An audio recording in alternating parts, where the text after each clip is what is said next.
Това са гениални трикове, които не знаете? Ами ако каишката не пасва. Сгънете въже наполовина и го увийте около зъбното колело.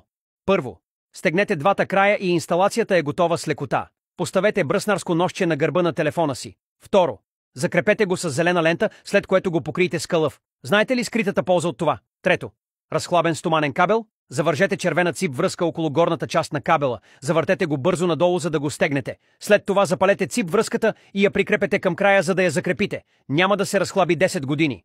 Четвърто, усочете и сгънете въже, след което го увийте над крана. Използвайте гаечен ключ, за да го прокарате отдолу и лесно ще свалите крана. Пето, закрепете две отвертки на електрическа бормашина, след което закачете примката на отвертката. Стартирайте бормашината и я завъртете бързо и въжето ви ще бъде спретнато навито. Шесто, счупете трите зъбца от вилица. Загрейте я, след което я огънете във формата на кука. Закачете куката на пирон. Прокарайте жицата през отвора на вилицата. Завъртете вилицата обратно на часовниковата стрелка и жицата ще се увие плътно около пирона, закрепвайки го здраво. Седмо, когато увивате водопроводна лента, първо я навийте във формата на връв. След това я увийте, следвайки пътя на конеца. След като е напълно увита, покрийте я с още няколко слоя върху плоската част. Дори високо водно налягане няма да протече.